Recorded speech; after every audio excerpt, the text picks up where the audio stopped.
Back in 2021, Mercedes revealed the Mercedes EQA, and just last year, they felt the need to update it with new styling and better battery options. Let's have a look and see what has changed, and let's see if it is worth changing from the old pre-facelift EQA.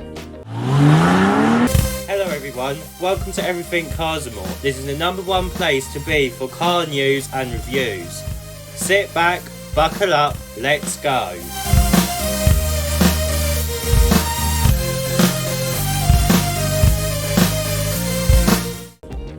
So let's start with the design at the front of the Mercedes EQA, and you may actually be wondering what exactly is new. Well, it has become unusual with Mercedes to hardly change anything in terms of the design. You will see why later in this video.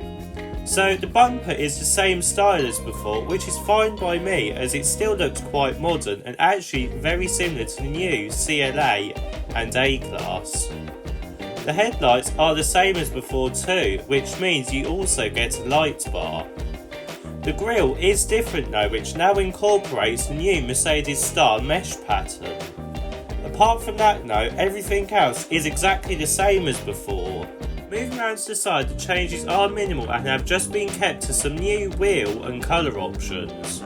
Around the back however, the changes are more drastic.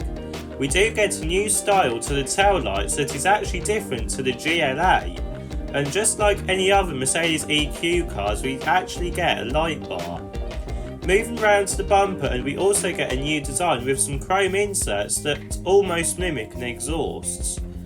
Talking of exhausts, let's have a look at the battery and motor options that you can have with the new Mercedes EQA facelift. So, the main changes for the EQA facelift reside down to the battery and motor options. Let's start with the EQA 250 Plus. This has a 70.5 kWh battery pack and a single electric motor mounted to the front. This has 187 brake horsepower and a 0 to 62 time of just 8.6 seconds, which is quicker than before. The range has also increased considerably from 311 miles to 344. The next model is the EQA 300 4MATIC. This has a smaller 66.5 kWh battery pack, but it does get a 2-motor setup creating 228 brake horsepower. 0 to 62 time has been reduced to 7.7 seconds with this option, and it's not too bad. The last model is the EQA 350 4MATIC. This has a slightly smaller battery pack, again 66.5 kWh, and because it is 4-wheel drive like the other model, it also gets 2 motors. Power has also increased to 288 brake horsepower, and 0 to 62 time has been reduced to just 6 seconds. Range however is only about 220 miles though, which is to be honest no surprise. The price of the new Mercedes EQA facelift starts at £49,750. Let's have a look at the interior.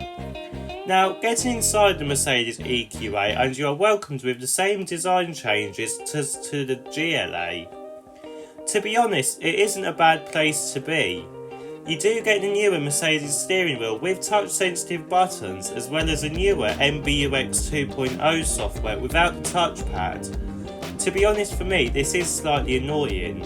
You also get some new materials too, but apart from that, everything else is the same, and to be honest, I don't mind that, as the interior of the EQA does feel premium for a cheaper Mercedes. Let's have a look at the rear seats. So, getting into the back, and it will be a bit of a squeeze if you are over 6 foot. Legroom and headroom will be fine if you are under that though. But the floor has been raised over the GLA. This is to house the batteries underneath the floor, and because of this, the seats feel a lot lower, which means you will have to squat in the back row. You can sit free in the back, but it will be tight, and there is still a little hump in the floor, but it is not as big as some of its rivals. You do get some air vents and an armrest though. Let's have a look at the boot. So, opening the boot to the Mercedes EQA facelift, and there is no surprise that the boot space is exactly the same as before at 340 litres with the seats up. with the seats down it increases to 1,320 litres. Sadly, there isn't a front boot, which will mean that you'll have to store the charging cables in the back, taking up important space. So in summary then, what do I think of the new Mercedes EQA facelift? Well, the overall design didn't need to change, but I would have liked some bigger changes up front so you know that it is a facelift. The battery and motor options are also good, but the practicality doesn't help the car sadly, and the main reason why is because it is based on an internal combustion engine platform. If you want a small premium SUV, then I would highly recommend the Audi Q4 e-tron, or even the Volvo EX40, or even the smaller EX30.